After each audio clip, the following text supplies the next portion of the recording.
silly. Three. All men do is lie. Hello, how are you? My name is Leah. Welcome back to Starless Reads. I'm so happy you chose to spend some time with me today. And today is going to be the start of a very exciting reading vlog. So yeah, let's just get into it. I'm so excited. So as you can probably tell, I'm sat on my floor surrounded by piles of wrapped books. This is not an original idea by any means. A lot of booktubers have done this like wrapped books concept before. I will link some of my favorites down below.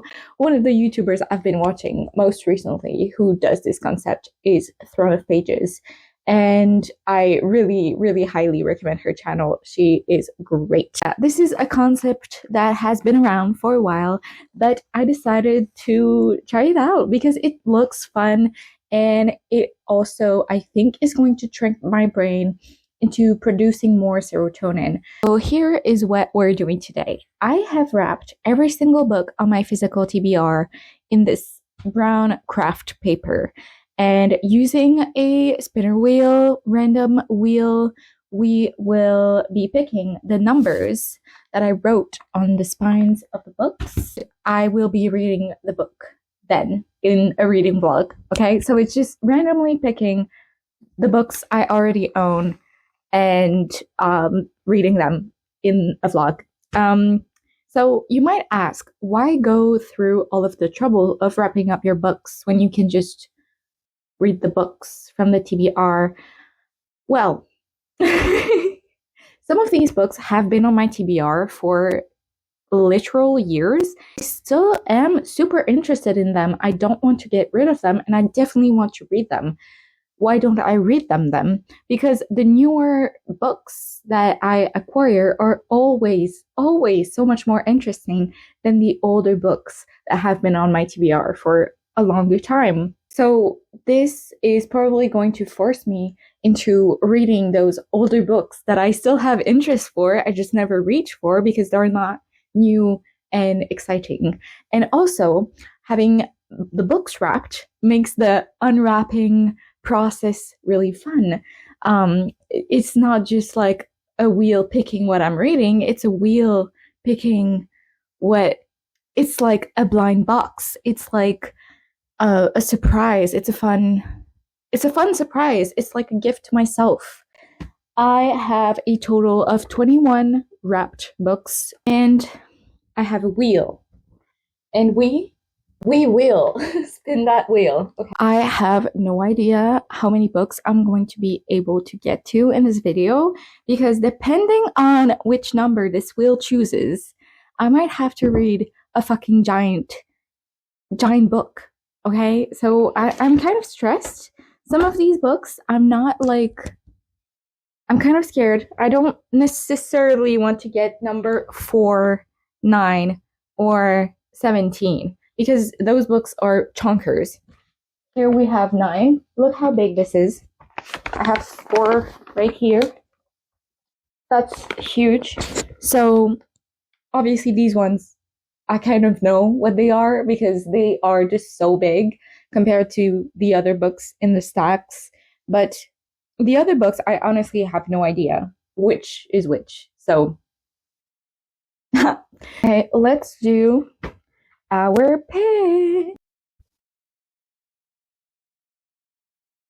Okay, it's number 6. Where's number 6? Number 6 is a tiny one. Here we have number 6. I think I know what this is because it's super small and I don't have many small books on my TBR. I think this is a Shakespeare play.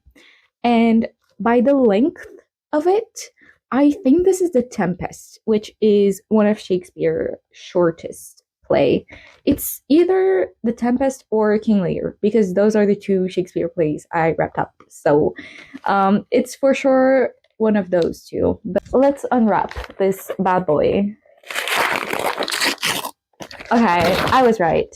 It is The Tempest. Oh my god. No tape on my book, please. Look at her. Gorgeous, gorgeous. Okay, so the actual play is only like 110 pages or so. It's only that little bit. And then the first part is introduction. I don't know much about The Tempest. So I guess I'm going to be starting this reading vlog reading a snazzy little Shakespeare play. I haven't read a Shakespeare play in a couple months. So happy to go back into that. I guess I'll let you know what I think of this, where this ranks in my Shakespeare enjoyment of plays place. So yeah, I will start with this one.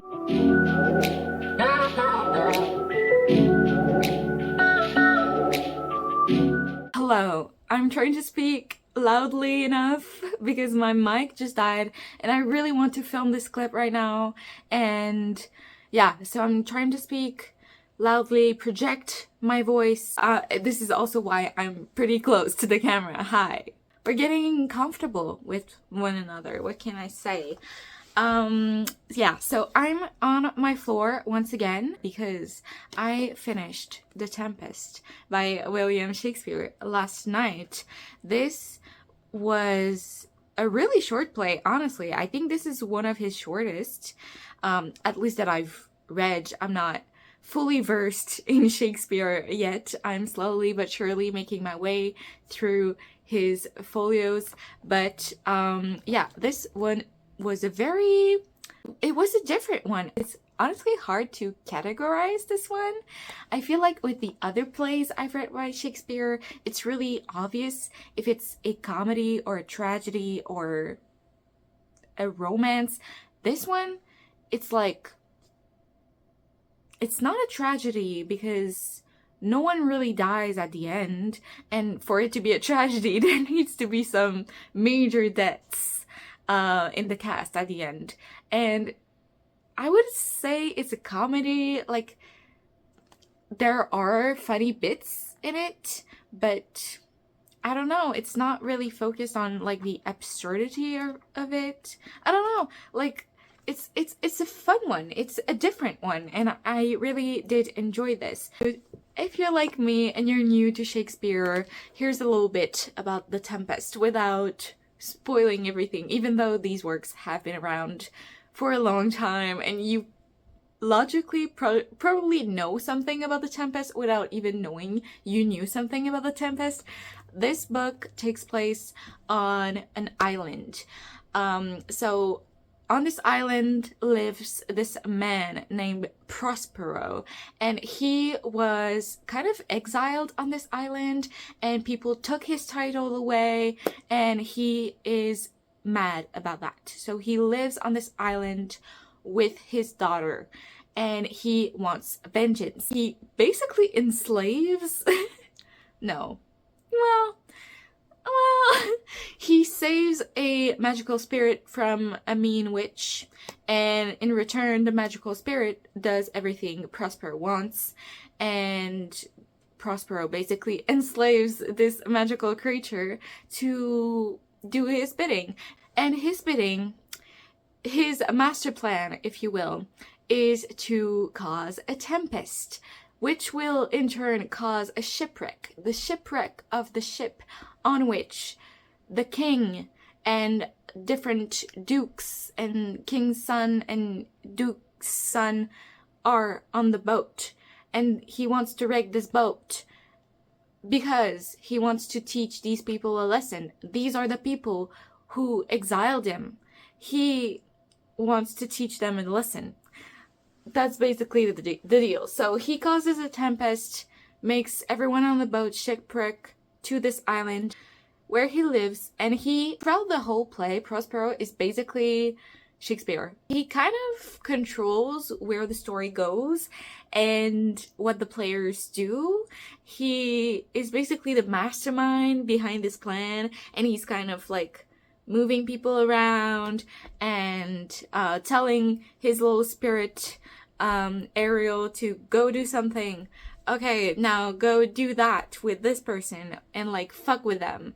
And there's like political intrigue in the midst of that, like people are turning their backs on each other, and there's also a random romance. There are a couple of fun moments in this. There is a part, like, right in Act 1, where Prospero basically tells to Miranda, his daughter, his life story, and basically why they live on this island, how he came to be exiled to this island, you know?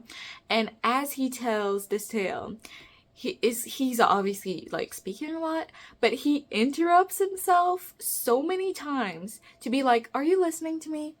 And then the daughter is like, yeah, I'm listening. And then he keeps talking, and then, are you really listening to the words I'm saying right now? And like, he does that multiple times, maybe like 5 times. I kid you not. To the point where the daughter, as at one point to say like, your tale would cure deafness, okay? I am listening. I am hanging on your words. Stop interrupting yourself. That was kind of funny. Like, sometimes the humor in Shakespeare makes me feel baffled at how much we have not evolved as a society. Like, I still find this shit funny. Like, the humor is the same. The words have become less pretty, I guess. Or maybe is that just Shakespeare using pretty words? Maybe. But the words are less pretty. The humor, same shit. I finished The Tempest. It was great. I'm glad. I've had this book on my TBR for like so long, and I finally got around to it, and that is what this challenge is for. So we're gonna spin the wheel again. I think I have a dopamine addiction, because what do you mean wrapping my books up and opening them is what really makes me happy right now. Like, last night after I finished this, I was physically straining myself. I was physically holding myself back from spinning the wheel, because I was like, no, I need to film a wrap up of this book, and I need to film the spinning of the wheel, and I need to film me opening the book. But I was feral. I was looking at the books and being like, oh my god, I cannot wait to open one of these. Like, you dumb. This brain is so dumb. So used to constant dopamine that these books have been hanging on my shelves for weeks, if not years. And the fact that they're wrapped now makes me go crazy.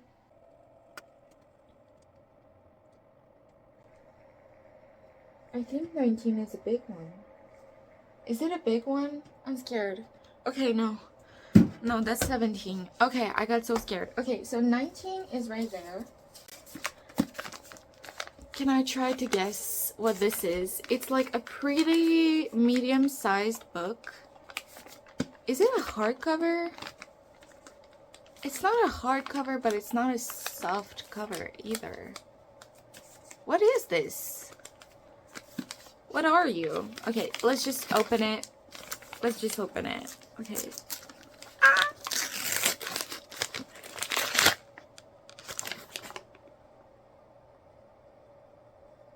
Okay, I know what this is. Oh shit.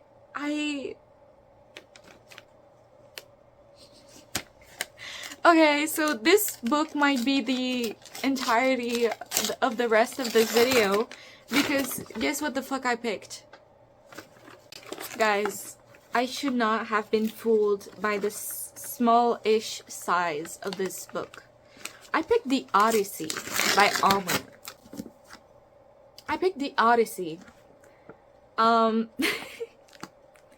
So this is an epic poem. How many pages are there in this? It's about 400 pages of epic poetry. I'm fine. This is fine. Listen, I guess this video will be filled with me reading classics, and that's good too. That's just different. Okay, I've read the Iliad this summer, so I know I can read Homer, especially Homer written by Emily Wilson. I know I can do it. And I also know that most people say that the Odyssey is easier to read than the Iliad. This is the Odyssey, so I feel like everyone knows what the Odyssey is about, but it's basically about, it's a hero's journey back home after 10 years of war. Odysseus needs to travel back home to, I believe, Ithaca. Ithaca. This is the story of a hero's journey. Can you see on the little map? Okay. This is starting in Troy, right there. And then he has to travel to Ithaca, right there. And that journey, I believe, takes another 10 years. We're not getting younger here. So, yeah.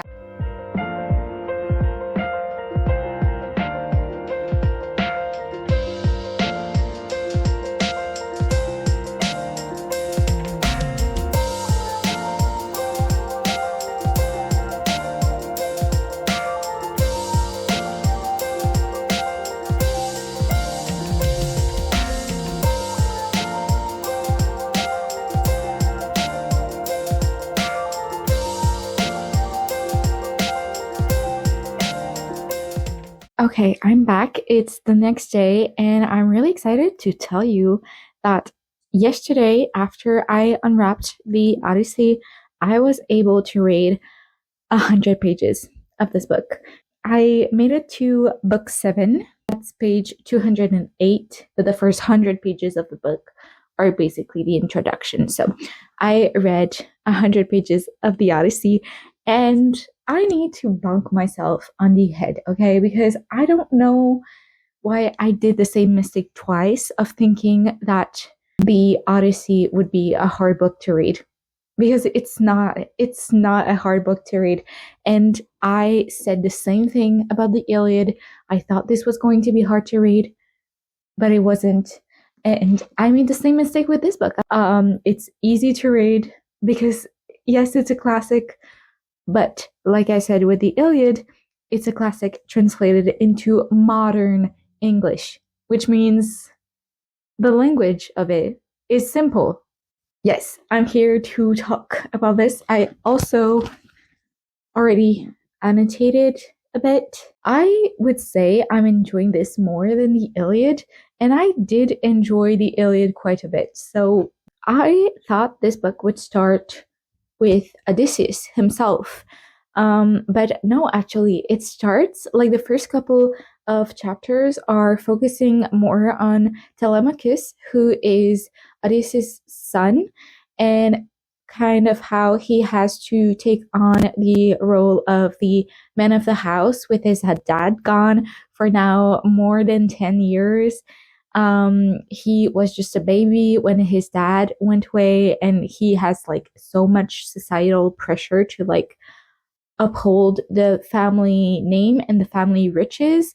And meanwhile, there are so many suitors coming to his house, eating his food and taking his money in hopes that his mom is going to marry one of them. The mom obviously doesn't want to marry any of them because she is waiting for her husband to come back. But Telemachus is kind of getting like distressed, like, is he ever coming back? Because we haven't heard in a fucking while from him. So like, I want to know, will my dad come back? I'm scared. I'm stressed.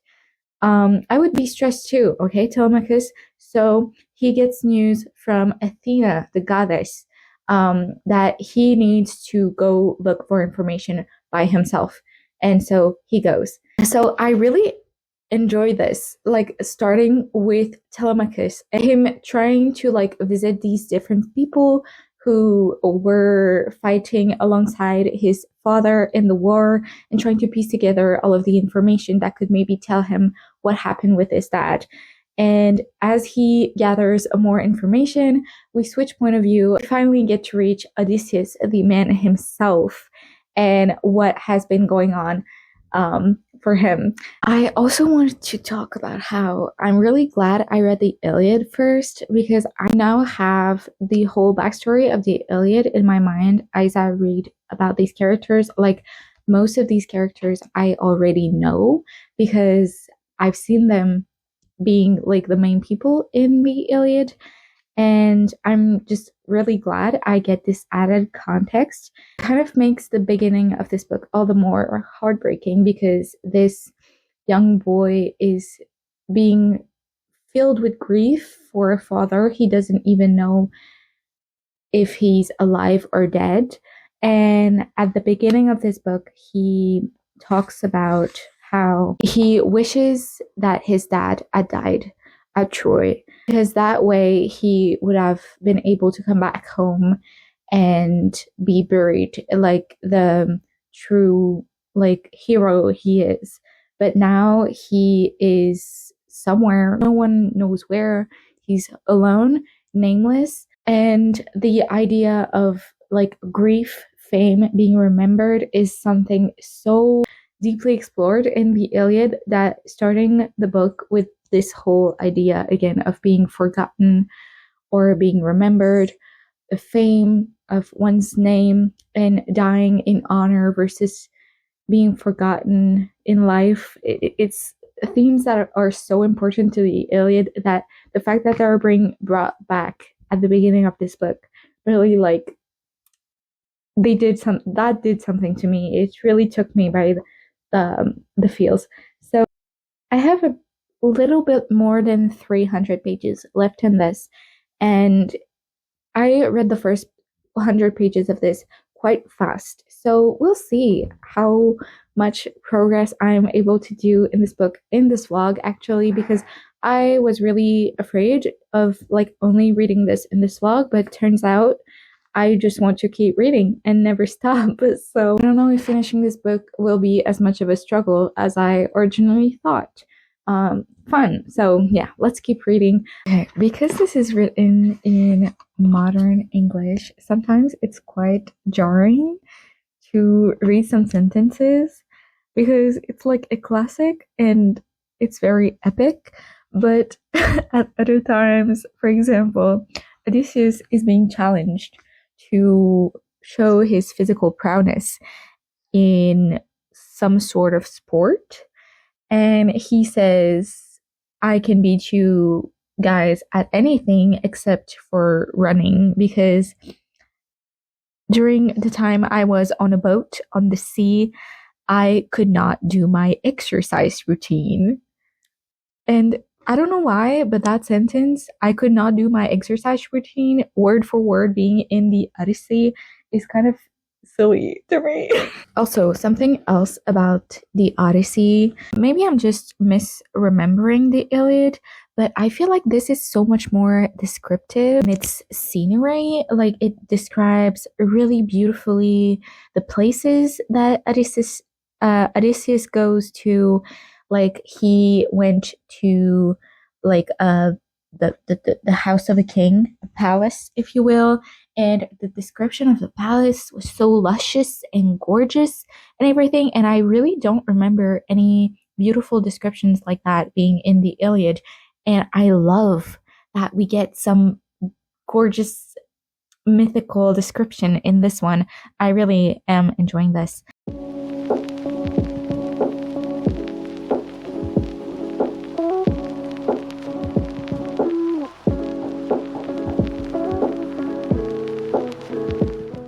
Hello, how are we doing? I'm doing quite well.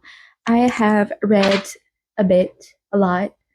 I don't remember actually when was the last time we spoke, but I have read some more of the Odyssey and I wanted to update this vlog. So I just finished book 15. I am at the start of book 16. So that means I have about 150 pages left of this to read. And I'm hoping I have enough time today to read those pages because I'm really enjoying this and I want to finish it, see how it wraps up. And I also really want to check out the musical, Epic the Musical, after reading this because I know it's heavily inspired. It's like a retelling of the Odyssey. but in musical form. And I have heard like snippets of some songs. Tell me though, who's Penelope? She's my wife. I've heard that. But I want to listen to the whole musical, and I've heard like really, really good things about it. I just wanted to read the source material first. So I'm excited to finish this and then listen to slash watch. I think there are like animations for the musical. I'm excited to see basically that after, but first I want to finish this. I'm very much continuing to enjoy this a lot. So this might be spoilery. I don't know how much you can spoil a a story this old. So if you don't want to hear spoilers about the Odyssey, I guess skip to the next part. But truly, like, how much can I spoil a story this old? You tell me. Anyways, Odysseus is basically back on Ithaca already, and I was not expecting him to be back so quickly. He's back, but he's like under a disguise, and he is preparing his plan of attack to basically murder all of the suitors that are in his home and trying to get with his wife while he was away. Um, yeah, so that's happening. And I really enjoy how much we're seeing of Odysseus' son, Telemachus, because this is almost like 50-50 the story of Odysseus' journey back home, as it is a coming of age tale for Telemachus. He is really like, he has to step up and become a man to be able to like save his family and his family name, and that's really like a nice thing to see. I really enjoy both of these narratives working together, especially how they sometimes mirror each other, the two narratives. Odysseus fighting to come back home, and Telemachus leaving his home for the first time, having a crew and everything, and then Odysseus not having a crew and being alone and coming back. It's like mirroring opposites. Very interesting. I also want to talk about how insane the culture of hosting and being guests in ancient Greece was. We tend to have like a colder approach to like hosting and guests. Like, yes, you're polite to guests, but at the end of the day, it's still your home, and you can fully kick people out if they're being rude. Like, yes, you're still like polite, and you still like offer them drinks and foods and stuff. But in ancient Greece, they would fully like treat the guests like royalty. They would not know this person. Like a full stranger, they would give them food for months, give them boats, give them a crew of people to go travel, give them gold and jewelry and treasures. Not only that, but they would also heavily insist that they stay in their home for like months, if not years. Like, please stay a year in my house, and I will get mad and argue if you try to leave before the year is over. Like, that's insane. And then there's this situation with Penelope. She basically has a horde of men living in her home at all times because they want her titles and riches and everything. They want to marry her basically. And she, first of all, is so depressed. Her husband is away. She doesn't even know if he's alive. She wants to be left alone. She doesn't want to marry anyone, but these men are so insistent, and she cannot tell them to go away. She has to like still treat them like guests, and that is fucking insane. Like, what do you mean she can't kick them out? Like, obviously, like, she's a woman and they're men and everything, but like, girly, you're still like the wife of the king. Like, I don't know. Maybe she she truly does not cannot like possibly socially physically kick these men out, but that is insane to me. That's so insane. Like, you mean poor girly just has to not only tolerate these men in her home at all times, which ew. Second of all, she has to treat them so fucking well. Even though she hates them and they hate her, they just want to marry her for her riches. Insane. You know how I just was like, why doesn't Penelope just kick out all of the men from our house? We just got the actual precise number of people in her house. The number of suitors. It's over 100 people. I take it back. Poor girl. She can't do shit. Like, imagine just 100 people. Imagine. No, but like, she can't do shit. I thought it was maybe like 20 people. 100? Girl, this is a horror story. 100 people in your house and they don't want to leave and they might get violent if you tell them to leave.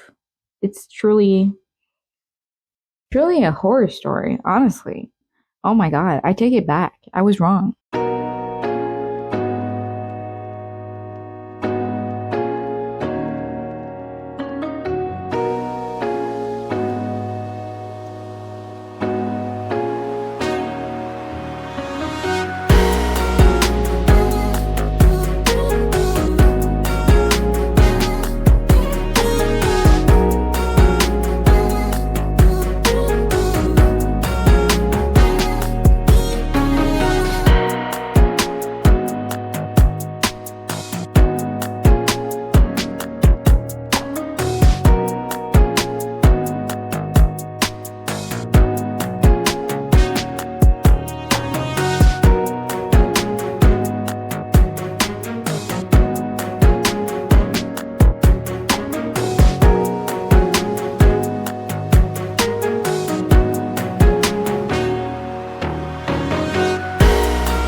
Hello, I'm back, and I finished the Odyssey by Homer.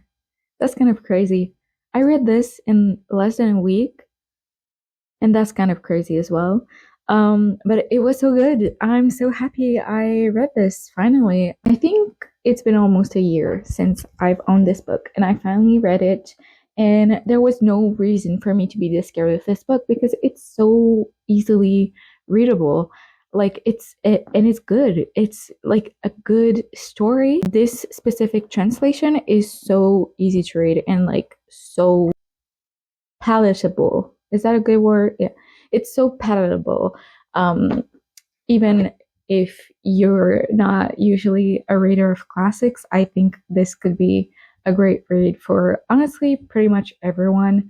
If you like classic mythology, if you like, even if you just like fantasy, this book is so good because it shows you the origins of so many parts of storytelling that you didn't even know originated from Homer. And yeah, I just it's just a good story overall, but I'm obviously not saying anything groundbreaking by saying that the Odyssey is a good story. Like okay.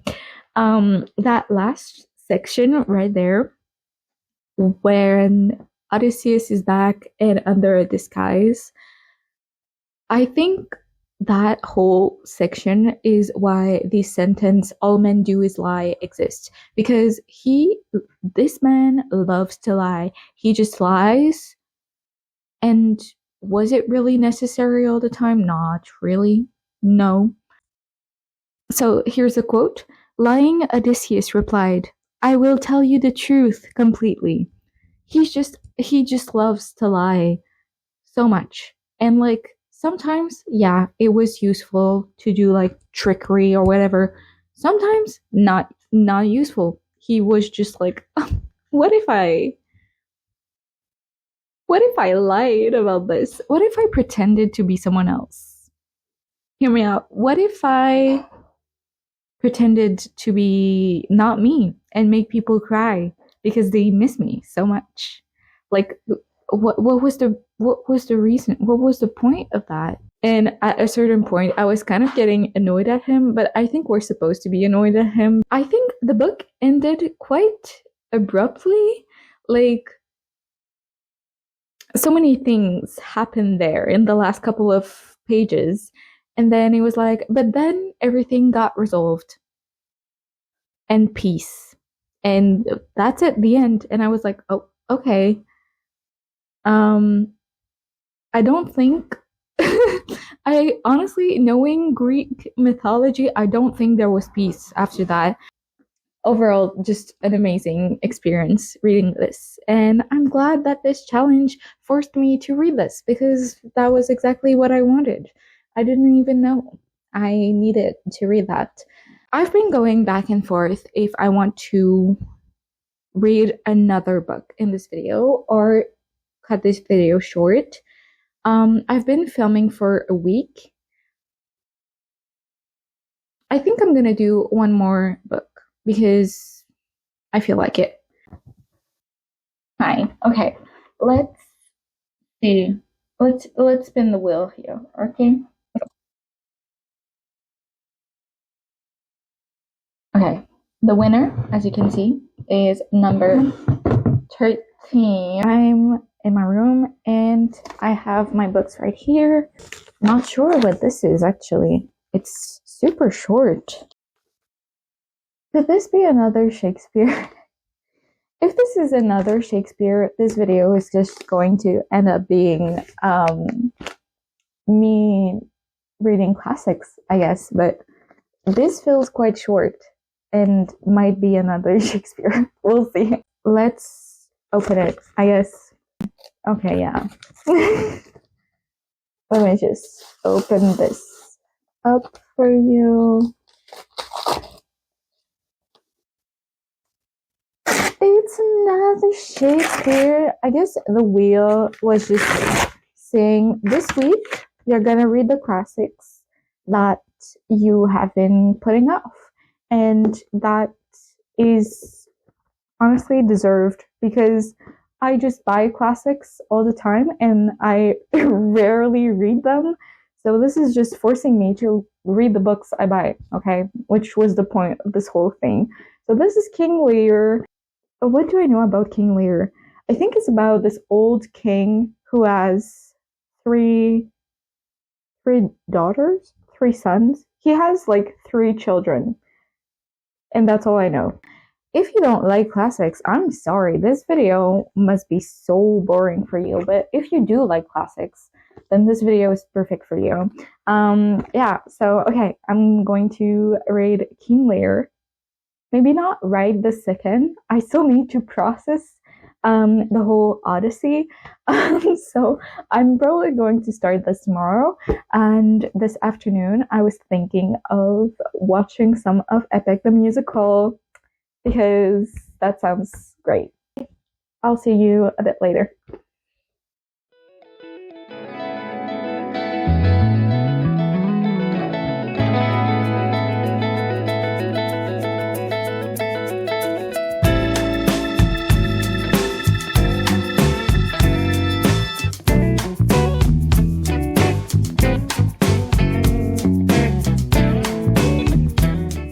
Hello, it is now a Monday and I have some updates for you guys. So I'm going to talk about what I did over the weekend. First of all, this weekend was the first official snowfall of the season. And first snowfall, always a fun time, always a time of joy for me. But then it gets progressively worse and worse each time there's snow. And I hate it. But for now, it's just gray outside and there's no snow and there's rain, maybe. I don't know. It's shitty, disgusting weather and no sunlight as well. It looks so dark. Did that change anything?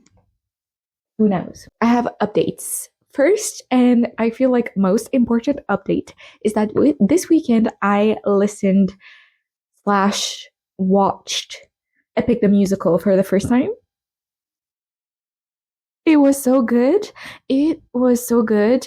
I have been listening to Epic the Musical songs on loop for the whole time. The whole time since I first listened to it, now I'm obsessed with it. It's my new hyperfixation. I love it so much. If you like musicals and you haven't checked out Epic the Musical yet, what are you doing? My favorite character is Hermes, and I just love his songs because they're so 80s synth pop, and I love them so much. If you know me in real life, I will find you and I will make you listen to Epic the Musical. If you're my girlfriend or my sister watching this, you don't know what's coming for you. Epic the Musical. So good. So good. And the maker of Epic the Musical is working on another musical for the Iliad right now. So who's winning? I am. And then I also have a reading update, but that feels less fun somehow after talking about Epic, because okay, yeah, Shakespeare, but you could never be Epic the Musical. Oh, there's an ad on my cute background ambience video that I put. There's an ad. This is the downfalls of capitalism. Oh yeah, King Lear. I also started reading King Lear this weekend, and I made it to scene 5. And I now know a bit more about what this is about. I was not that wrong when I said this is about a king who has 3 daughters, but I was also missing a very key point to the narrative, and that key point is that this old king is going freaking bonkers. He's going mad. He is not himself anymore.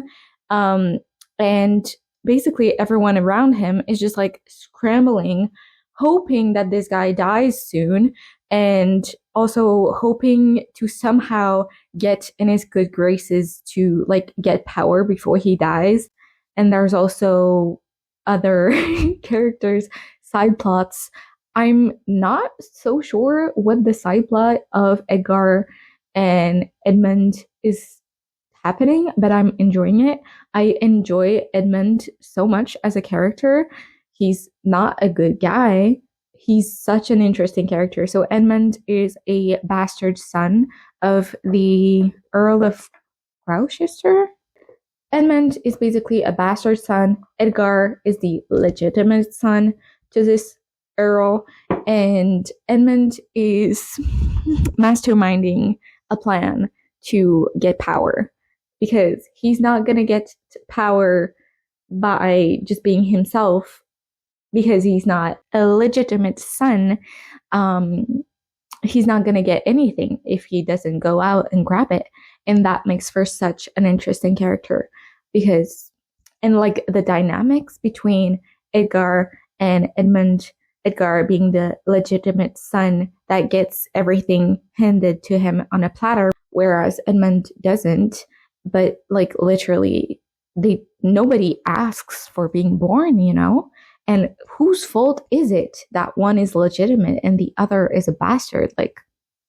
Nobody asked for this. So technically, am I on Edmund's side in this? So far, kinda. I like the chaos, but I haven't seen the end of the play as well, so I can't really say. If you've not read this book, I think my whole talking bit here might have done no clearing up whatsoever as to what this play is about. Oh, another ad. It's been 2 seconds. What the fuck? It's an AI ad as well. We're fucked. So I'm going to try to read this today, but I also have a bunch of other stuff to do. I have to do stuff for school. I have to do groceries. That's like urgent. We have nothing in our fridge. So groceries, I need to do that. I need to do stuff for school. And we'll see if Lear gets read today. I'll update you.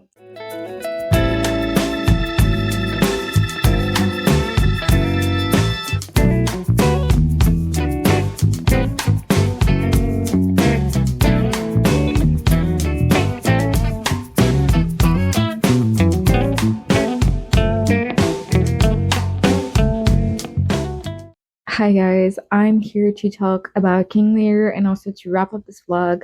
I've read 3 books in this video, and all 3 of them were classics, and I read all 3 of them in less than a week and a half, which is quite a feat, honestly.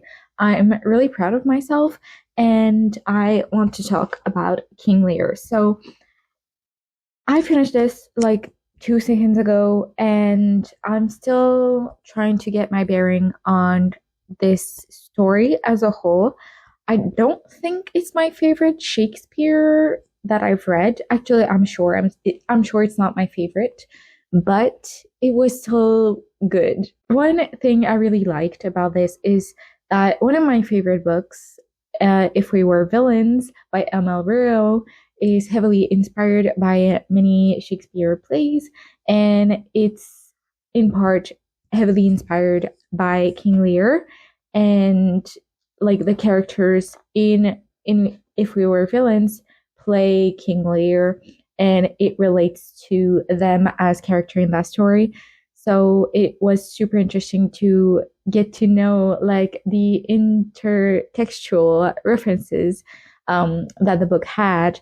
I now have the original context of the story, and there's also my favorite quote in the whole play, which is where M.L. Rio took the title of the book, If We Were Villains. I'm going to read the quote because it's really good.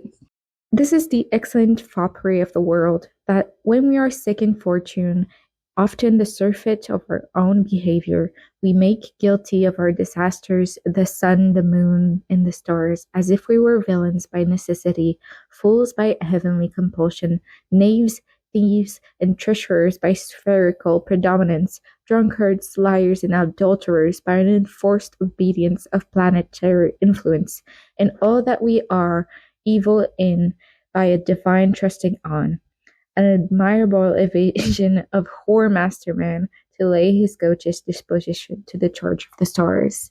And that is said by like the villain character of the story.